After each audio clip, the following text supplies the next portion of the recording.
We're his real family. Those 5 words hit me like a physical blow at my father's funeral, spoken by a woman I'd never seen before, surrounded by 6 children who had his same green eyes. I had just buried William Thompson, the man who raised me for 35 years in our quiet house in Riverside, Pennsylvania, the man who disappeared every month for what he called business trips to Chicago, but always came home smelling like different aftershave,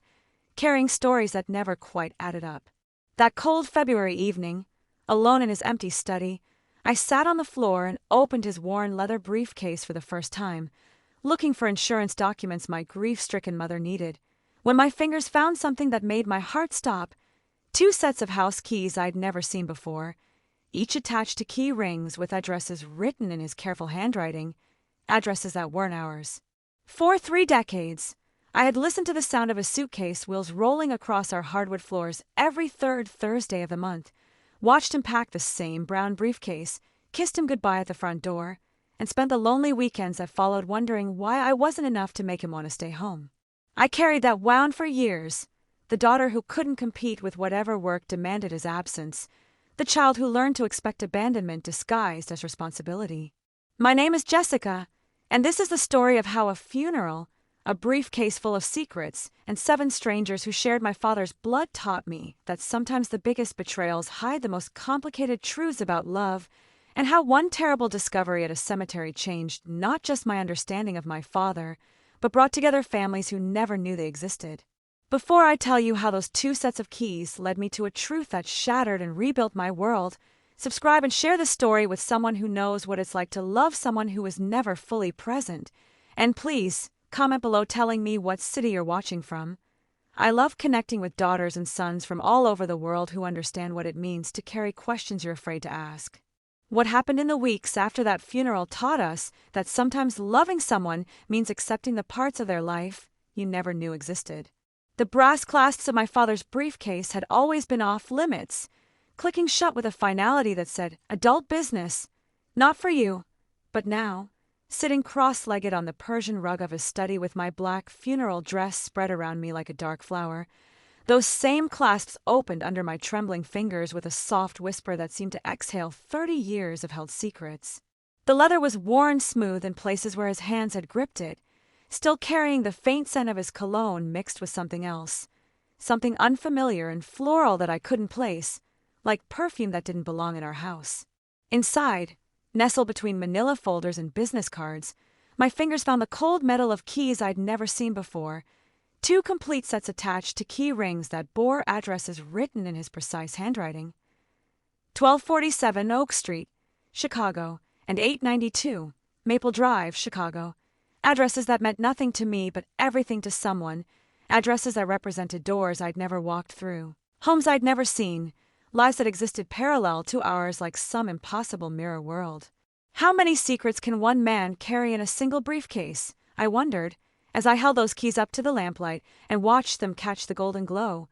Each one perfectly cut, recently used, the kind of keys that open front doors to houses where people wait for you to come home. There were photographs tucked behind the business cards, not the formal family portraits that sat on his desk, but casual snapshots of children at birthday parties, a woman with dark hair laughing at a kitchen table, Christmas mornings in living rooms I didn't recognize, faces that carried variations of my father's smile, his nose, his distinctive cleft chin that I'd inherited and always thought made us a match set. My hands shook as I spread the photographs across the carpet like tarot cards revealing an impossible future,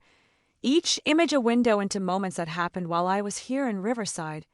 waiting for him to return from his business trips, setting his place at our dinner table, keeping his coffee warm on Sunday mornings when he was supposed to be home. The briefcase held receipts too, grocery store purchases from Chicago suburbs, restaurant bills for families of 8, clothing store transactions for children's clothes in sizes that didn't match my own childhood, utility bills with his name on accounts for houses he'd never mentioned,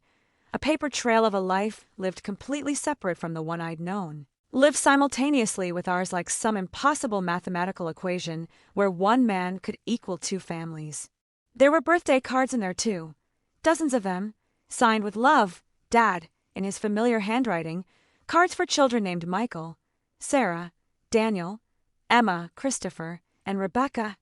Names that were foreign to me but written with the same careful love he'd used to sign my own birthday cards year after year, the same penmanship that had written, to my darling Jessica on graduation cards and Christmas gifts, now multiplied across strangers who called him Dad with the same breathless excitement I'd felt as a child. The briefcase had compartments I'd never noticed from the outside, hidden pockets that held more photographs, report cards with his proud signatures, Father's Day gifts made from construction paper and love, little hands that had crafted the same kinds of presents I'd made him in elementary school, art projects that probably sat on his desk in that other house, while mine had held their place of honor here in Riverside. Each discovery felt like a small death, the careful deconstruction of everything I'd believed about my father, about our family, about the special bond I'd thought we shared as his only child, his princess, his girl who was supposed to be enough to fill all the empty spaces in his heart. The briefcase revealed the answer to so many questions I'd never known to ask. Why he always seemed distracted the week before his business trips. Why he sometimes called me by the wrong name when he was tired. Why certain songs on the radio made him look sad in a way I couldn't understand. Why he never wanted to talk about Chicago despite spending so much time there for work. Why his hugs felt like apologies sometimes. Like he was asking forgiveness for something I couldn't name. Every third Thursday of the month, like clockwork, Dad would appear at breakfast with that particular expression. The one I now recognize as guilt disguised as determination, stirring his coffee counterclockwise exactly 12 times while humming under his breath, a nervous habit that should have told me everything but told me nothing at all. "Chicago's calling again, Princess," he'd say, ruffling my hair with hands that smelled like the mechanic's garage where he worked, hands that were already reaching for the brown leather suitcase that lived in our hall closet like some patient, faithful dog. I was 7 the first time I asked him why Chicago needed him so much, and he knelt down to my level, his green eyes serious behind wire-rimmed glasses, and said, "Daddy builds things, Jessie, and sometimes the building happens far from home." For 28 years, I believed that explanation with the unquestioning faith of a daughter who never imagined her father capable of building anything more complicated than the lie he was living. The routine never varied. Monday, he'd start getting that distant look. Tuesday, he'd check his calendar 3 times. Wednesday night, he'd pack with the methodical precision of a man preparing for surgery. Thursday morning, he'd leave before I caught the school bus. And Sunday evening, he'd return with gifts that felt like apologies. Chicago snow globes, deep dish pizza from Giordano's, Cubs t-shirts that I wore with pride because they were proof my daddy thought about me even when work pulled him away. He'd unpack his suitcase right there in the living room, spreading out souvenirs like evidence of his love, telling stories about the Willis Tower and Navy Pier while my mother watched from the kitchen doorway with an expression I couldn't read, something between relief and resignation, like a woman who'd learned to be grateful for the parts of her husband she was allowed to keep. "How was Chicago, Bill?" she'd ask, and he'd launch into elaborate stories about client meetings and construction sites, hotel rooms with views of Lake Michigan, business dinners at restaurants with names I memorized and repeated to friends at school like I'd been there myself. Some Thursdays, when I was older and braver, I'd wake up early just to watch him leave, pressing my face against my bedroom window to wave goodbye as his truck disappeared down Elm Street toward the interstate, toward whatever life was waiting for him in Chicago, toward people who needed him in ways I apparently didn't understand. The month I turned 16, I surprised him at the door with homemade cookies for his business trip, and something flickered across his face.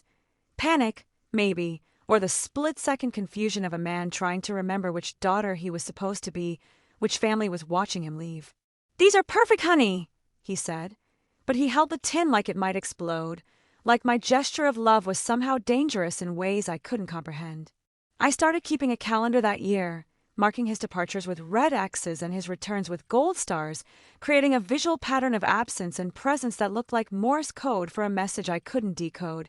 3 days gone, 4 days home, 3 days gone, 4 days home, the rhythm of a life split in half with mathematical precision. Years later, looking back, I realized my mother knew long before I did, had probably known for years before she let herself acknowledge the knowing,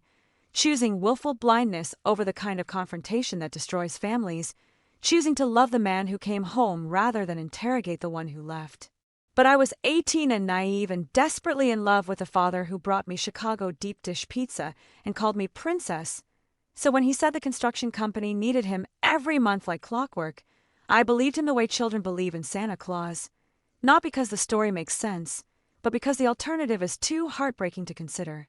The question I never asked sits in my chest like a stone I swallowed at 7 and carried for 28 years.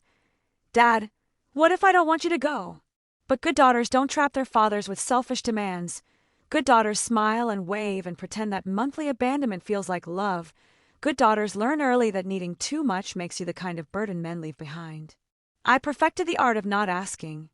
Not asking why his phone went straight to voicemail during business hours in Chicago. Not asking why he never invited us to visit his favorite restaurants there. Not asking why a man who supposedly spent 4 days a month in the same city never developed relationships with colleagues worth mentioning, never brought home stories about friends, never suggested we take a family vacation to see these places that claimed so much of his time. Instead, I learned to perform gratitude for the crumbs of attention he offered,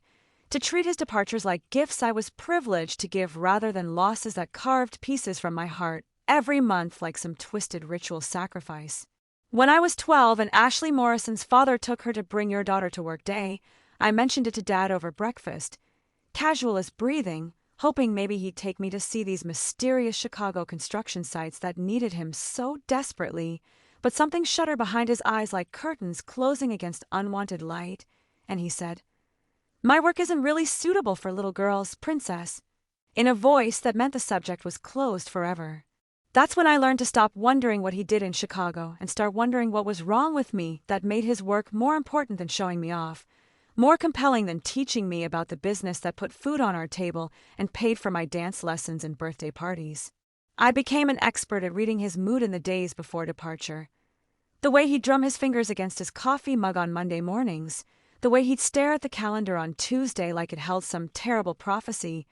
the way Wednesday night found him packing with the grim efficiency of a soldier preparing for battle rather than a man excited about a business opportunity. Why didn't I ever ask where he really went, what kind of construction work required such regular, predictable absences, what kind of clients needed him every month like clockwork, but never enough to offer him a permanent position in Chicago that would move our whole family there? The answer sits heavy in my stomach now like a meal that won't digest.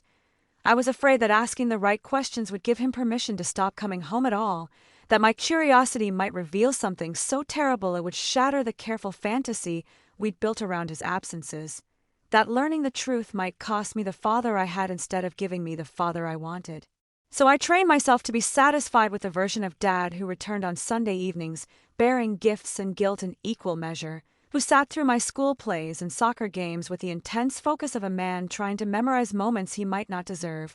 who hugged me goodnight with the desperate grip of someone saying goodbye forever, even though he'd see me at breakfast the next morning. I told my friends at school that my dad was so important his company needed him in Chicago every month, spinning his abandonment into adventure, his absences into proof of his value, his lies into a story that made me feel special instead of forgotten.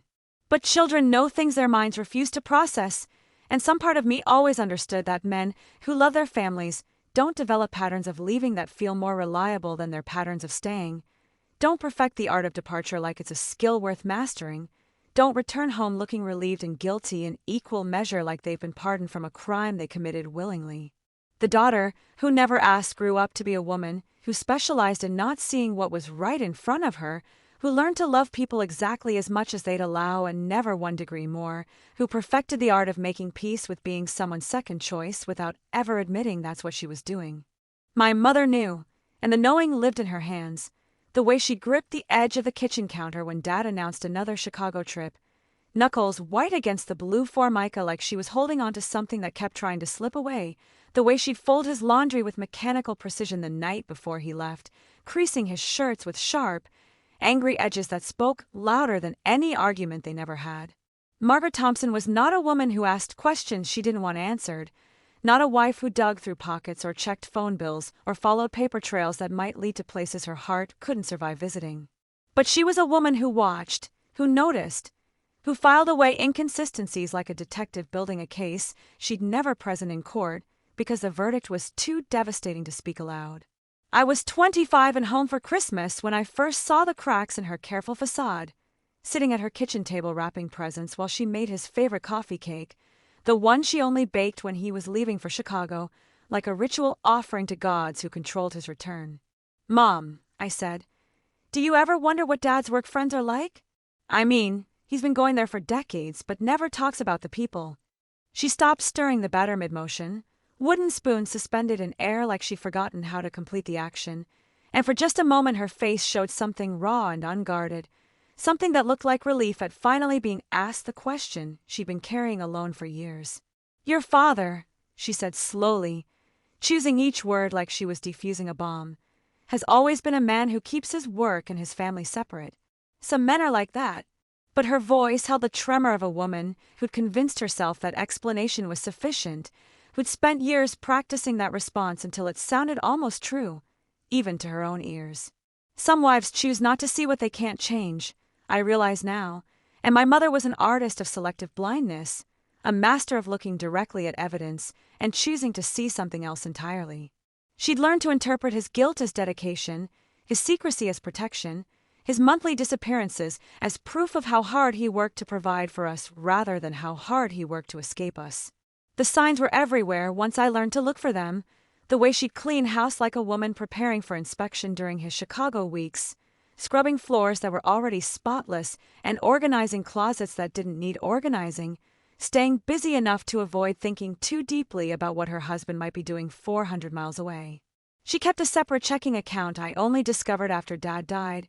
money she'd been setting aside for 20 years like a woman preparing for an eventuality she couldn't name but somehow expected, small amounts skimmed from grocery money and birthday gifts, the kind of financial cushion you build when you know that someday you might need to survive without the man you married. "Did you ever consider following him?" I asked her once, years later when we were sorting through his things after the funeral, and she laughed, not with humor but with the bitter recognition of a woman who'd considered and dismissed that option long ago. "Baby girl," she said,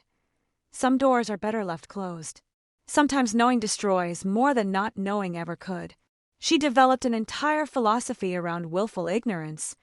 a complex system of mental gymnastics that allowed her to love a man whose life was clearly compartmentalized in ways that excluded her from significant portions of it. Mom learned to read his patterns like weather forecasts, the restless energy that preceded his departures, the guilty overcompensation that followed his returns, the way he'd volunteer for extra household projects after Chicago trips like manual labor could somehow balance the scales of whatever he'd done while he was gone. She became fluent in the language of partial truths, accepting his stories about client meetings and construction schedules without pushing for details that might reveal cracks in his carefully constructed narrative. The most heartbreaking part was watching her perform satisfaction with half a marriage, learning to be grateful for the portions of her husband that remain accessible to her while training herself not to grieve the parts that belonged to someone else. She'd set the table for 3 every Sunday when he returned, make his favorite meals, ask gentle questions about his trip that never went deep enough to hit bedrock, maintaining the surface pleasures of family life while some deeper knowledge hummed beneath everything like electrical current running through wires you can't see. Margaret Thompson loved my father with the determined blindness of a woman who understood that marriages sometimes require you to love what you can reach and make peace with what you can't, who chose loyalty over curiosity, stability over truth, the devil she knew over the devil she might discover if she looked too closely at the man who shared her bed but not his secrets. 30 years of monthly departures creates a rhythm that becomes the heartbeat of a family's life, and if I close my eyes now I can still hear it. The tick of the hall clock on Wednesday nights when he'd pack, the whistle of the kettle Thursday mornings when Mom would make him coffee for the road, the silence that settled over our house like dust after his truck disappeared around the corner, heading toward whatever life was waiting for him in Chicago. I kept calendars as a child, not because I was organized but because I was desperate, marking his absences in red ink like wounds that needed documenting, counting days until his return like a prisoner scratching marks on a cell wall, learning to measure time not in weeks or months, but in cycles of abandonment and reunion that shaped my understanding of what love was supposed to feel like. 3 days gone for days home. 3 days gone for days home. The pattern was so consistent it might as well have been written into our DNA, encoded into the very structure of our family like some genetic defect that got passed down through generations of women who learned to love men who couldn't stay in one place, couldn't love one family completely, couldn't resist the pull of whatever waited for them in cities far from home. By the time I was in high school, I could predict his mood swings with scientific accuracy. Monday's distant preoccupation as Chicago started calling to him like a siren song he couldn't resist. Tuesday's nervous energy as he mentally prepared for departure. Wednesday's guilty over-attentiveness as he tried to squeeze a week's worth of fathering into 24 hours. Thursday's relief disguised as regret as he kissed us goodbye like a man being released from prison rather than leaving people he claimed to love. The waiting became its own skill set, something I mastered the way other kids learned piano or soccer, developing an expertise in occupying the empty spaces his absences created, learning to perform normalcy for friends whose fathers came home every night, whose families ate dinner together 7 days a week, whose idea of family time wasn't measured in the brief intervals between one departure and the next. I got good at explaining his absence to teachers who wanted to meet with both parents, at birthday parties where other kids asked where my dad was, at school plays where the seat beside my mother remained empty with the kind of conspicuous vacancy that announced to everyone that our family was somehow incomplete, somehow different, somehow less than what families were supposed to be. Christmas mornings felt like negotiations with time itself, unwrapping presents before he left for Chicago, trying to compress holiday magic into the narrow window between his return and his next departure. Learning to celebrate family milestones around a travel schedule that never bent to accommodate birthdays or graduations or the ordinary moments when daughters need their father's present rather than promising to make it up to them when he got back from his latest business trip. The garage became a museum of his absences, suitcases lined up like faithful soldiers, travel-sized toiletries organized with military precision, road maps marked with routes to Chicago that he could probably drive in his sleep, AAA travel guides for a city he claimed to know only for work but somehow knew better than he knew the streets in our own neighborhood. Some Thursday mornings I'd wake up early just to sit in his truck while he loaded his luggage, breathing in the scent of leather seats and coffee-stained cup holders, trying to memorize the texture of his presence before it disappeared for another 3 days, before I had to return to being the daughter of a man who existed more in stories than in actual moments, more in promises than in presents. The postcard started when I was 10, glossy images of Chicago landmarks that he'd mail from hotels, arriving days after he'd already returned home, like delayed proof that he'd actually been where he claimed to be, that his absence served some purpose beyond simply escaping the life he'd built with us. I saved every postcard, every restaurant receipt he'd forget in his pockets, every business card from hotels where he'd stayed, creating my own archive of his double life without understanding that's what I was doing, collecting evidence of travels that had nothing to do with construction work and everything to do with the family I didn't know existed. The pattern held for 3 decades with the consistency of seasons changing, of tides rising and falling, of a man living 2 lives with such practiced efficiency that both families learned to expect his predictable absences, to build their love around his inability to stay, to measure devotion not in presence but in the reliability of his returns, the faithfulness of his departures. The way he could disappear completely and still somehow remain the center of 2 families' emotional universes. The last time I saw my father's briefcase in his hands was February 3rd, a Tuesday morning when he shuffled into the kitchen, wearing his favorite flannel robe in yesterday's confusion, the leather bag clutched against his chest like he was protecting something precious from thieves who might steal his secrets even as his mind began letting go of them one memory at a time. Alzheimer's had been stealing pieces of him for 18 months, erasing decades of careful compartmentalization with the brutal democracy of disease that doesn't distinguish between the memories we want to keep and the ones we've spent lifetimes trying to forget. And I'd moved back home to help Mom care for the man who was slowly forgetting how to be my father, how to be anyone's father, how to be the architect of the complex, double life he'd maintained with such precision for 30 years. "I need to pack," he announced that morning with the urgent clarity that sometimes pierced through the fog of his declining mind, setting the case on the kitchen table with hands that shook more from determination than age, fingers that fumbled with clasps he'd opened and closed thousands of times, but now seemed as foreign as ancient artifacts requiring archaeological expertise to decipher. "Bill," Mom said gently, the way you'd speak to a frightened child, "you don't have any trips scheduled, sweetheart. You're retired, remember?" But he shook his head with the stubborn insistence of a man who knew something the rest of us had forgotten, who understood that some responsibilities transcend the boundaries of illness and aging, that some commitments survive even when the mind that made them begins to crumble like old paper exposed to light. I watched him try to organize invisible documents inside the case, his movements following patterns worn so deep they become muscle memory, hands arranging phantom contracts and non-existent travel itineraries with the careful precision of someone performing a ritual that had defined his existence for longer than I'd been alive. The briefcase had been his constant companion through every phase of my childhood, as much a part of him as his wedding ring, or the small scar above his left eyebrow from a construction accident in 1975, and even as his mind lost its ability to distinguish between past and present, between Chicago and Riverside, between the families he'd loved and left and returned to with clockwork regularity. His hand still knew exactly how to hold that worn leather handle, still remembered the weight of whatever secrets he'd carried inside it. "Who's waiting for you, Dad?" I asked, curiosity finally overcoming the decades of training that had taught me not to pry into his departures,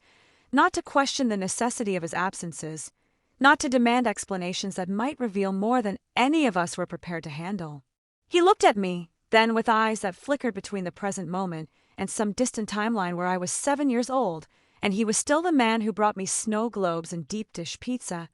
still the father who called me princess and pretended that leaving every month was as hard for him as it was for us. "The children," he said simply, and something in his voice carried the weight of confession, the relief of a man who'd been carrying a burden too heavy for one person to bear alone, who'd finally reached the point where keeping secrets required more strength than his failing mind could summon. "They need me to come home." I felt something shift in my chest, a tectonic movement that rearranged the landscape of everything I thought I knew about my father, about our family, about the reasons behind 30 years of monthly departures that had shaped my childhood like water-shaped stone, slowly and persistently until the original form is unrecognizable. Mom appeared beside me, her face pale with the recognition of a woman who'd always known this conversation would eventually arrive, who'd been preparing for decades to hear the words that would finally make sense of patterns she'd trained herself not to see, explanations she'd learned not to request, truths she'd chosen not to pursue, because some knowledge destroys more than ignorance ever could. The briefcase sat between us on that February morning like Pandora's box, worn leather containing answers to questions I'd never been brave enough to ask, documents that would rewrite the story of my father's life, evidence of love distributed among strangers who shared my blood but not my understanding of who William Thompson had been, who he'd tried to be, who he'd failed to be completely for any of us. 2 weeks later, on a Thursday morning that felt like the end of something larger than just one man's life, Dad died in his sleep with the briefcase positioned on his nightstand within arm's reach, his final act of organization in a world that was rapidly losing all recognizable structure. His last gesture toward the responsibilities that had defined him even when he could no longer remember what those responsibilities entailed or why they'd seemed worth the price he'd paid to honor them. The funeral home smelled like lilies and industrial carpet cleaner, that particular combination of beauty and antiseptic that's designed to comfort the living while we pretend death can be made pleasant with enough flowers and soft lighting, and I'd spent the morning greeting neighbors and coworkers, accepting casseroles and condolences from people who knew my father as Bill the mechanic, the man who fixed their transmissions and rotated their tires and never charged quite as much as he should, because he understood that good work was its own reward. But there were faces in the crowd I'd never seen before, clusters of people who didn't fit the familiar geography of our small town, strangers who carried themselves with the particular grief of those who'd lost someone important, not the polite sadness of acquaintances paying respects, but the raw, unguarded sorrow that comes from losing a piece of your world, a cornerstone that held up structures you'd never realized depended on one person's presence. A woman with dark hair streaked with premature silver stood near the back of the room, clutching tissues and watching the casket with an intensity that made my chest tight with questions I couldn't name, flanked by children whose ages ranged from teenager to elementary school, 6 young people who shared variations of my father's distinctive features, the cleft chin that had always made me feel specially connected to him, the green eyes that I'd inherited and thought made us a matched set, the stubborn cowlick that no amount of hair gel could tame, genetic markers that suddenly felt less like unique gifts and more like mass-produced traits distributed among a population I'd never known existed. They weren't crying the way strangers cry at funerals, with the distant sympathy of people acknowledging death as a universal human experience, but with the specific anguish of children who'd lost their father, with the particular devastation of a woman who'd lost her husband, with grief so similar to what I was feeling that it created an uncomfortable resonance, like hearing your own voice played back from a recording and realizing you sound nothing like what you thought you sounded like. Who are these people mourning my father? I wondered, watching a teenage boy who couldn't have been more than 16 wipe his eyes with the back of his hand in a gesture so achingly familiar it took my breath away, the same way I'd wiped away tears at 12 when Dad had missed my school play because of a Chicago business trip, the same helpless swipe at emotions too big for the small spaces we're taught to contain them in. The children, and that's what they were, children, ranging from maybe 8 years old to somewhere in their 20s, wore clothes that suggested they dressed carefully for this occasion, the kind of formal attire that families reserve for weddings and funerals and other ceremonies that mark the passage of time in ways that can't be undone, and something about their collective composure suggested they'd been prepared for this day in ways that I hadn't, like they'd been living with the knowledge of my father's mortality, while I'd been taking his monthly returns from Chicago for granted, assuming he'd keep coming home forever because that's what fathers do. That's what my father had always done. The woman kept glancing in my direction with an expression I couldn't interpret, something between recognition and uncertainty, like she knew who I was but couldn't quite place me in whatever story she'd been told about our family, about the life my father lived when he wasn't with them,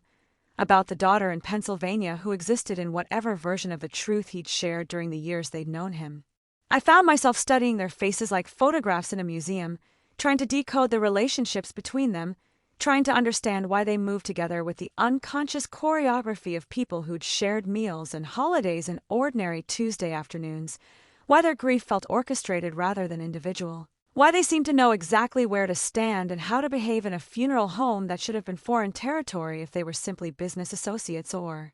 distant relatives paying their respects to a man they'd known professionally. Does success matter more than love? I found myself wondering as I watched them comfort each other with the practiced ease of a family that had learned to lean on each other during difficult times, during monthly absences that suddenly took on sinister new meaning, during separations that I'd interpreted as proof of my father's dedication to providing for us, but now seemed like evidence of something far more complicated, far more devastating, far more impossible to reconcile with the man who'd raised me to believe I was his only daughter, his princess, his reason for working so hard to build a life that could support the family he'd claimed meant everything to him. The funeral home had emptied except for the stragglers, elderly neighbors who moved slowly toward the exit, funeral directors who bustled around with professional efficiency, and the mysterious family of strangers who lingered near the guest book like they were memorizing names, like they were trying to understand who we were in whatever story they'd been living parallel to ours. I approached them with the artificial confidence that comes from wearing black clothes and accepting condolences all day, the borrowed authority of being the official daughter, the one whose name was listed in the obituary, the one who'd stood beside the casket receiving sympathy from people who knew my father as the mechanic who'd fixed their cars and coached Little League on weekends when he wasn't traveling for work. "Thank you for coming," I said to the woman with dark hair, extending my hand in the practiced gesture I'd been repeating for hours, the social ritual that transforms grief into politeness,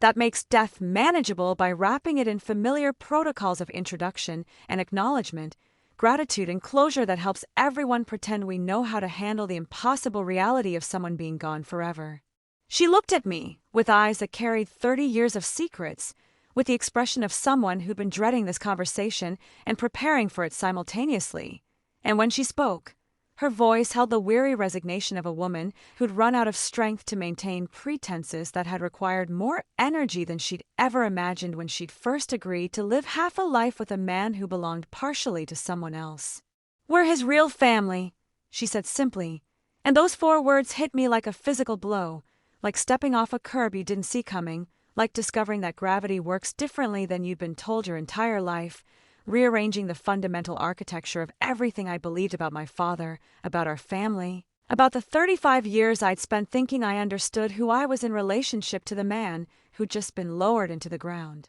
The funeral home suddenly felt too bright, fluorescent lights humming with the harsh efficiency of institutions designed to process grief rather than honor it, and I found myself grabbing the back of a folding chair to steady myself against revelations that my mind couldn't quite process,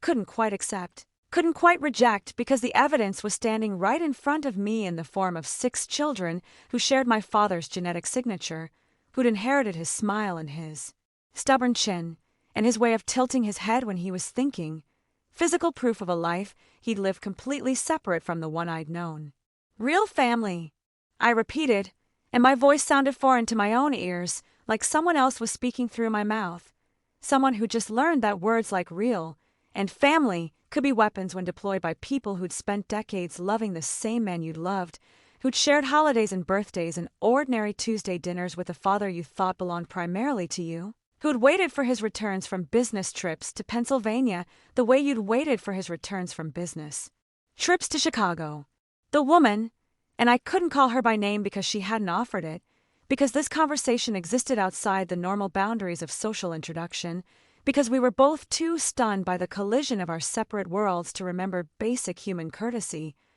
looked at me with something that might have been pity, might have been understanding, might have been the recognition that passes between people who've discovered they're both victims of the same elaborate deception. "I'm Susan," she said finally, "and these are his children, Michael, Sarah, Daniel,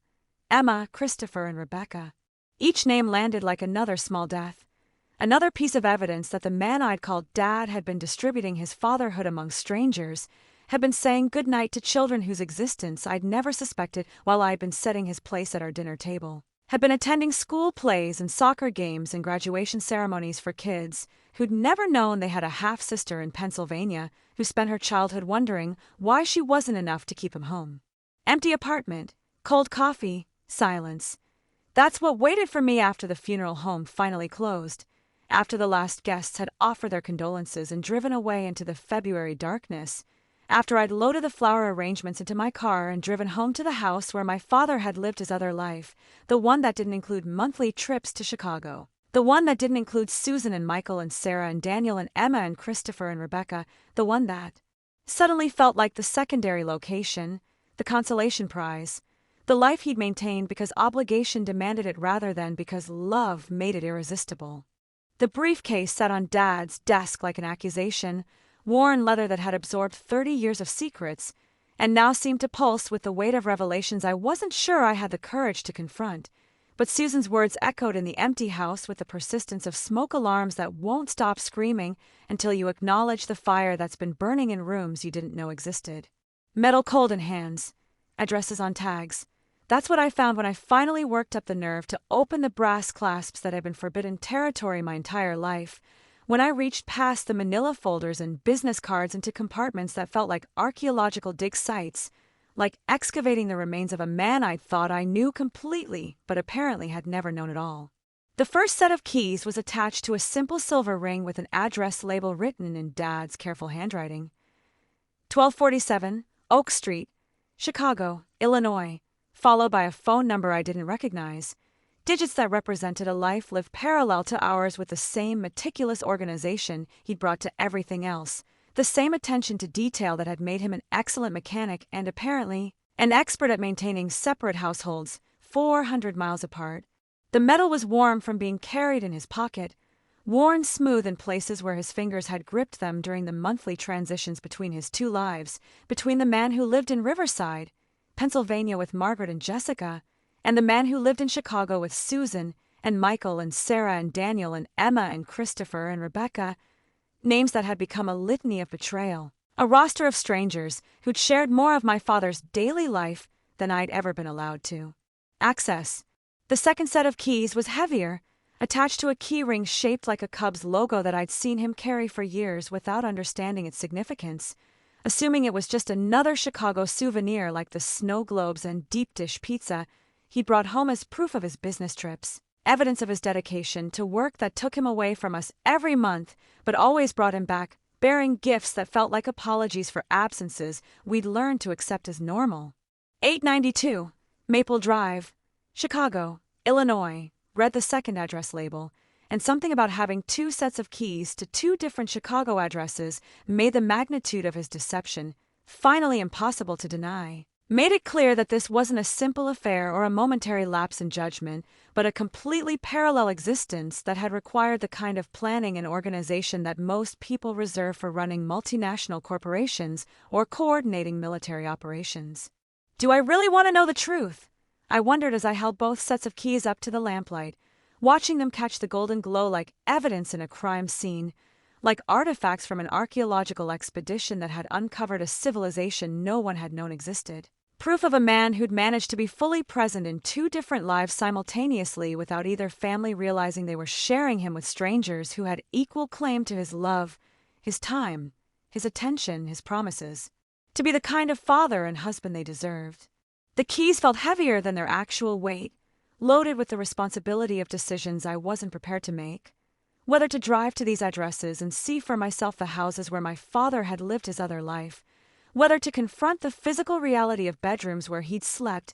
kitchens where he'd eaten breakfast, living rooms where he'd watched television with children who'd called him dad with the same breathless excitement I'd felt as a little girl, or whether to put the keys back in the briefcase and try to pretend that some secrets are better left unexplored. The address labels were written in different inks, suggesting they'd been created at different times, updated as circumstances changed, as families grew, as the logistics of maintaining two households became more complex and required more sophisticated organizational systems, more careful attention to details that could expose the elaborate fiction he constructed around his monthly travel schedule. There were other things in the briefcase, too.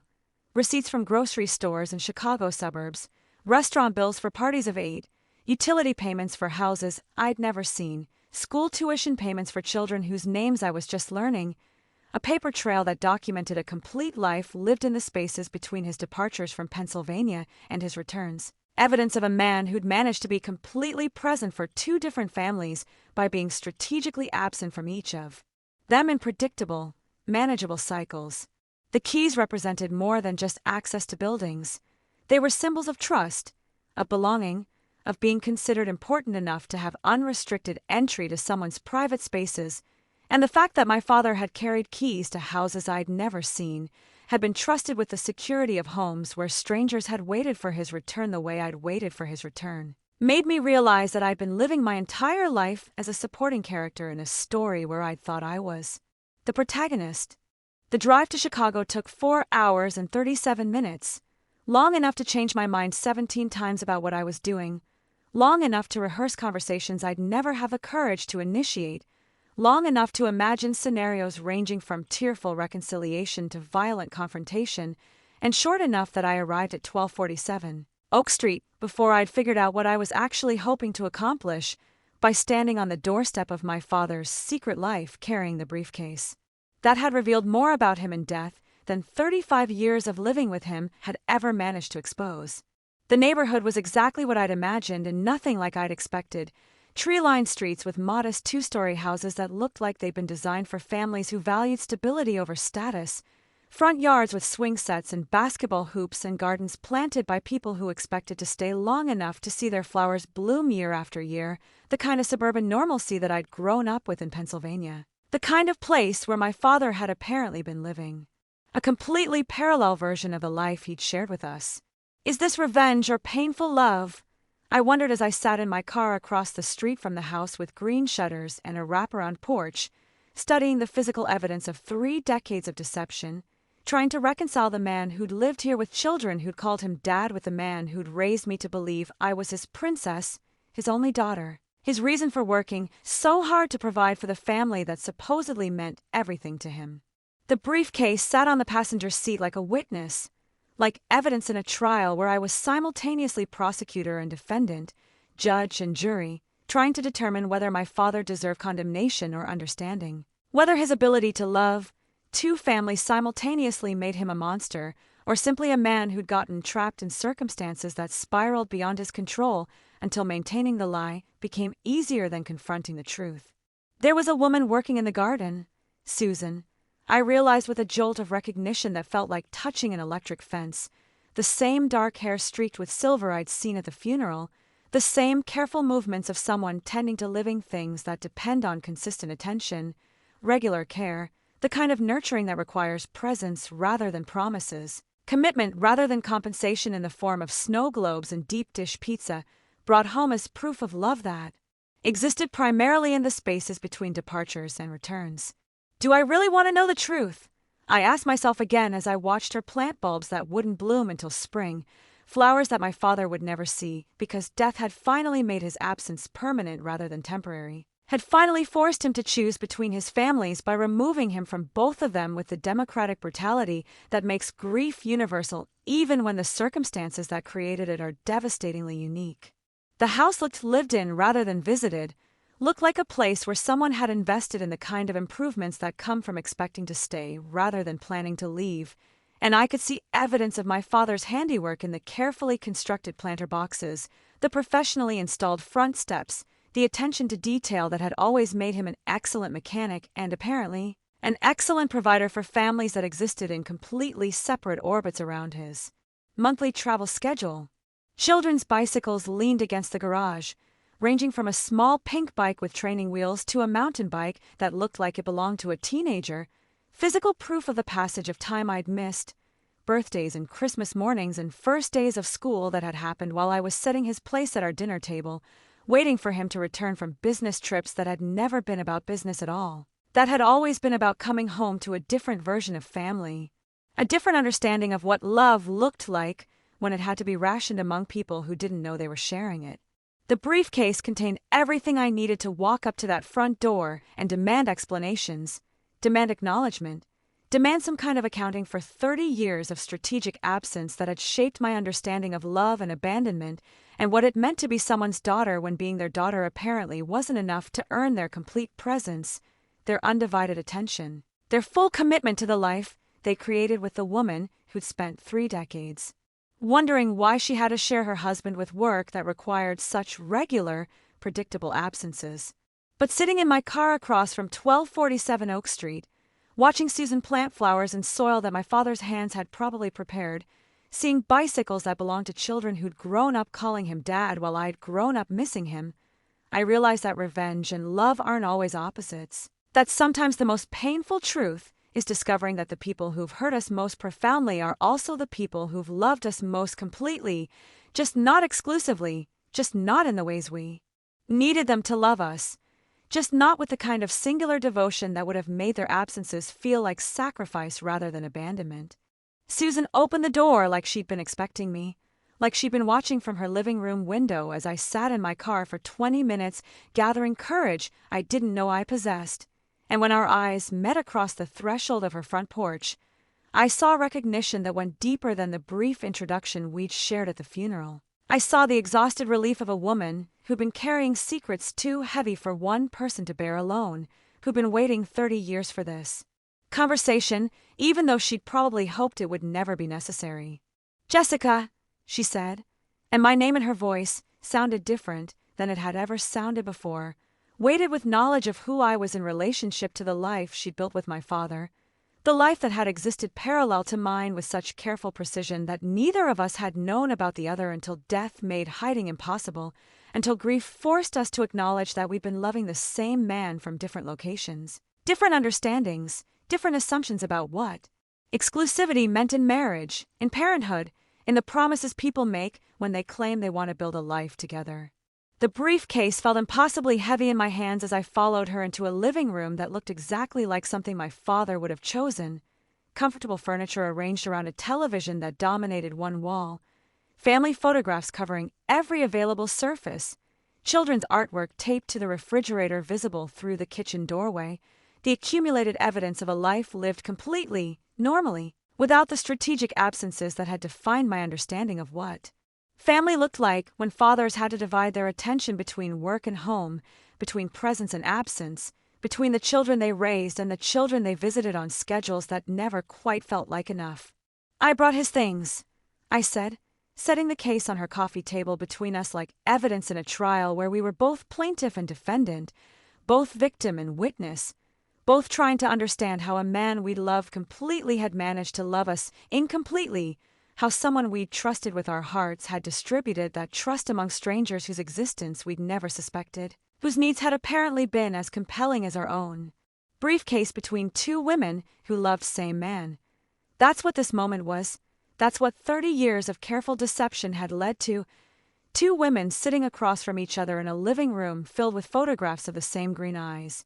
the same stubborn chin, the same smile that I thought belonged uniquely to me and my father but apparently had been mass-produced, distributed among a population of children who'd inherited his genetic signature along with his capacity for compartmentalizing love into manageable portions that never quite satisfied anyone completely. "He talked about you," Susan said quietly, and something in her voice suggested that those conversations hadn't been casual mentions but deep, complicated discussions about the daughter in Pennsylvania who existed in whatever version of truth he'd constructed to explain his monthly absences, his periodic returns to a life that competed with the one he'd built in Chicago, his inability to choose between families that had both deserved more than the fractions of himself he'd been able to offer. He was proud of you, of the woman you'd become, but he was terrified that you'd discover he wasn't the man you thought he was, that learning about us would destroy whatever relationship you'd managed to build despite his absences. The photographs on her walls told stories I'd never heard. Birthday parties where my father wore the same forced smile I remembered from my own childhood celebrations. Christmas mornings where he distributed presents with the guilty enthusiasm of someone overcompensating for systematic absence. Graduation ceremonies where he stood beside children who'd learned to measure his love in the reliability of his visits rather than the consistency of his presence. There were recent pictures, too, images from the months before his death, when Alzheimer's had begun erasing the careful boundaries he'd maintained between his two lives, when confusion had made him forget which family he was supposed to be with on any given day, which secrets he was supposed to keep, which version of himself he was supposed to perform for which audience. "The night he died," Susan continued, "he kept asking for his briefcase, kept saying he needed to make sure everything was organized, that both his families would be taken care of, that you'd understand why he'd made the choices he'd made, why he'd spent 30 years trying to be everything to everyone and ending up being enough for no one." I opened the case then, revealing the photographs and receipts and evidence of a double life that had required more organizational skills than most people bring to their careers, more dedication than most people invest in their hobbies, more love than most people are capable of distributing among the competing demands of children who need fathers, wives who need husbands, families that deserve the kind of presence that can't be scheduled around monthly travel that serves dual purposes, that satisfies obligations to people who don't know they're sharing the person they love most with strangers who have equal claim to his attention, his affection, his promise to be the kind of man who chooses family over everything else that might compete for his time. They came home from school like any ordinary Tuesday afternoon, backpacks slung over shoulders that carried my father's distinctive posture, voices calling "Mom, we're home," with the casual assumption that the woman in the kitchen would respond with snacks and questions about homework, with the kind of maternal presence that doesn't require monthly departures to remain economically viable, that doesn't need to be rationed among competing families who don't know they're sharing the person who holds their world together with periodic visits disguised as business trips. The first one through the door was Christopher, maybe 16 years old, with Dad's exact same way of pushing his hair back from his forehead when he was thinking. The same unconscious gesture I'd watched my father perform thousands of times while he worked on car engines or puzzled over tax documents or tried to remember which stories he'd told to which family about his latest trip to the other life he'd been living parallel to ours for 3 decades. Dad's eyes in strangers' faces. That's what hit me like a physical blow as I watched this boy I'd never met move through his own house with the easy confidence of someone who'd never had to wonder where he belonged, who'd grown up with a father present enough to establish routines and traditions and the kind of daily interactions that build the foundation of childhood security. Even if that father disappeared every month for reasons that probably seemed as mysterious to them as his absences. Had seemed to me. Sarah came next, maybe 13, carrying the same stubborn chin that had always made me feel specially connected to Dad.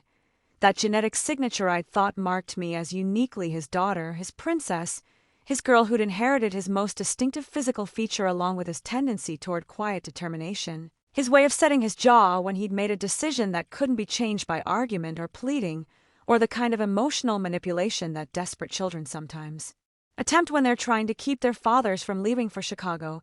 every month like clockwork. Emma was smaller, maybe 8 years old, with curly hair that reminded me of my own childhood photographs, with the same way of tilting her head when adults were talking about things she didn't quite understand but wanted to comprehend anyway, the same expression of concentrated attention I'd worn during conversations between my parents that had always seemed to contain subtext I couldn't decode. Information being transmitted in the spaces between words that required adult understanding to interpret correctly. Michael looked the most like Dad. Same green eyes, same way of standing with one hip slightly cocked, same smile that managed to be both charming and slightly guilty simultaneously, like he was perpetually apologizing for something he couldn't name but knew he was somehow responsible for. The expression I'd seen on my father's face every Sunday evening when he returned from Chicago carrying gifts that felt like penance for crimes I'd never understood he was committing, for betrayals I'd never imagined he was capable of perpetrating against people who loved him with the kind of unquestioning devotion that children reserve for parents who seem omnipotent, invulnerable, incapable of the kind of systematic deception that requires decades of careful planning to maintain. Daniel moved like Dad, too, with the same economical grace that came from years of working with his hands, the same way of assessing his physical environment before committing to movement, the same unconscious confidence that suggested he'd inherited more than just genetic material from the man who'd fathered him. He'd absorbed mannerisms, learned behavioral patterns, developed the kind of physical presence that comes from extended exposure to someone whose way of moving through the world becomes the template for your own understanding of how men are supposed to carry themselves, how fathers are supposed to interact with their children, how presence is supposed to feel when it's reliable rather than rationed among competing obligations. Rebecca was the youngest, maybe 5 years old, with the same freckles that had covered my nose until I was 12, the same way of looking at adults with complete trust, complete assumption that the grown-ups in her life would continue to show up, continue to provide the kind of stability that allows children to focus on being children rather than worrying about whether the people they depend on will still be there tomorrow, next week, next month, when the mysterious forces that occasionally pull fathers away for business trips have finished requiring their attention in cities far from home. What struck me most wasn't just the physical similarities, though seeing my father's genetic signature distributed among 6 strangers was devastating enough, but the way they moved together, the unconscious choreography of siblings who'd grown up sharing space, sharing attention, sharing a father who'd apparently been present enough to establish the kind of family dynamics that require consistent involvement, regular participation in the ordinary moments that build childhood memories. Homework supervision, bedtime stories, Saturday morning pancakes, Sunday afternoon football games, the accumulated minutiae of family life that I'd experienced only in the intervals between his departures for Chicago and his returns, bearing gifts that felt like compensation for time that belonged to other children, other moments, other versions of the same man who'd raised me to believe I was his only daughter. They noticed me sitting in their living room with their mother and my father's briefcase, noticed the adult tension that had filled their home while they were at school learning math and history and science, acquiring the kind of education that prepares children for futures that assume the stability of the families that support them. That takes for granted the presence of parents who don't need to divide their attention among secret obligations that require monthly travel to maintain. Relationships that can't be acknowledged publicly, that can't be integrated into a single, coherent life story that makes sense to anyone involved. Susan disappeared into what must have been Dad's home office and returned with a manila folder thick enough to represent a dissertation on the logistics of loving 2 families simultaneously, and when she spread the contents across her coffee table, I found myself staring at evidence of organizational skills that would have impressed corporate executives, military planners, or anyone whose job required coordinating complex operations across multiple locations without allowing the various components to discover each other's existence. There were calendars dating back to 1989, each month meticulously planned with color-coded entries that revealed the mathematical precision required to maintain 2 complete family lives, blue ink for Pennsylvania obligations, red ink for Chicago commitments, green ink for travel days that served as buffers between his 2 worlds, transition periods when he transformed from Bill Thompson, the Pennsylvania mechanic, into Bill Thompson, the Chicago husband and father,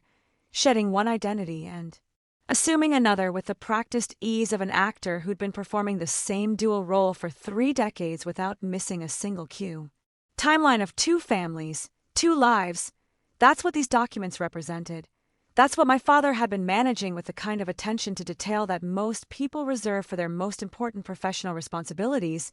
Except this wasn't professional. This was personal in ways that made my chest tight with recognition of how much effort it had required to love us all. How much planning had gone into ensuring that neither family felt neglected, that both sets of children received appropriate attention for birthdays and graduations and soccer games and school plays, that two wives never had to wonder why their husband seemed distracted or absent-minded or occasionally confused about which family events he was supposed to remember, which anniversaries required flowers, which children needed help with homework on any given evening. The financial records were even more staggering. 2 mortgages, 2 sets of utility bills, 2 car payments, for separate insurance policies, college funds for 7 children whose education had been funded by a man who'd worked overtime at his Pennsylvania garage to support families he couldn't acknowledge simultaneously, who'd taken on extra shifts and weekend work to ensure that his Chicago children had the same opportunities as his Pennsylvania daughter,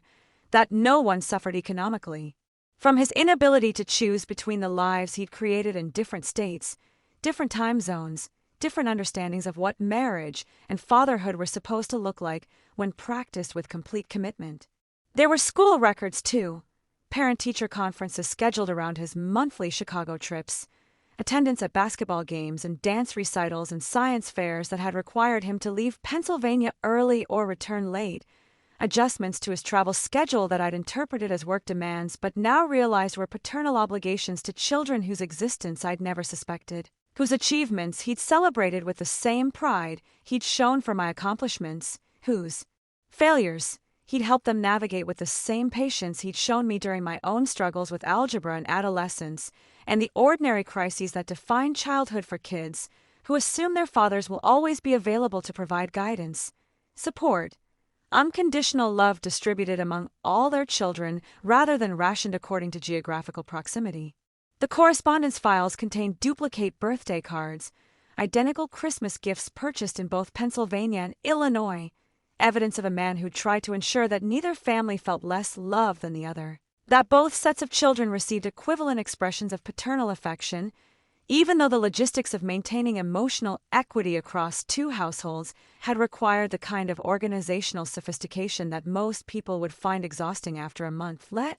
alone 3 decades of monthly transitions between competing versions of the same fundamental commitments. Susan showed me photographs of Dad at Chicago Little League games while I was playing soccer in Pennsylvania, images of him helping with homework while I was doing my own homework 400 miles away, pictures of family barbecues and birthday parties, and ordinary Sunday afternoons that had been happening simultaneously with our own family gatherings, parallel celebrations of the same holidays, the same milestones, the same ordinary moments that accumulate over time to create the shared history that binds families together even when they don't know they're sharing their most important person with strangers who have equal claim to his presence, his attention, his love. The medical records revealed the toll this double life had taken on him: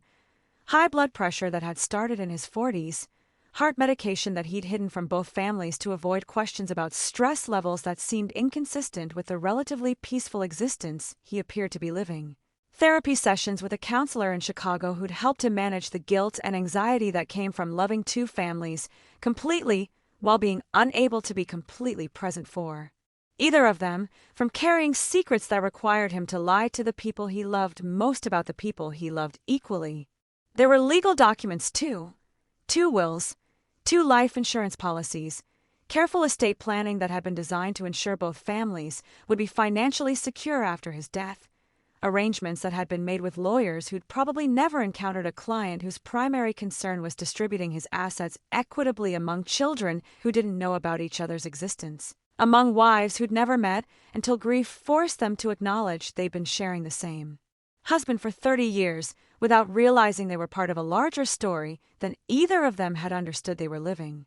The decision came to me that evening as I sat in Susan's kitchen watching 6 children who shared my blood do homework at the same table where my father had probably helped them with algebra and history for years, while I was 400 miles away wondering why he always seemed tired when he returned from his Chicago business trips. Why he sometimes looked at me with the guilty expression of someone who'd been caught dividing his attention among competing obligations that required different versions of love, different understandings of what it meant to be present for the people who needed him most. "We should have a memorial service,"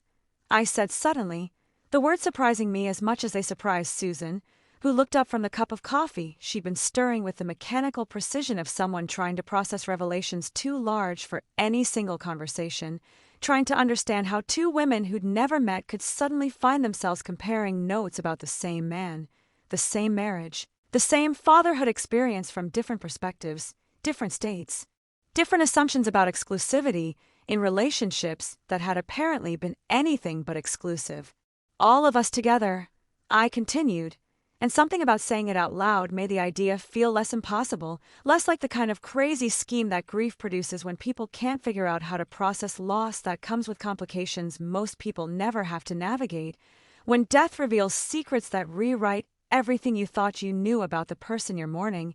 everything you believed about your own place in their affections, their priorities, their understanding of what family was supposed to mean. We both had to learn to see each other.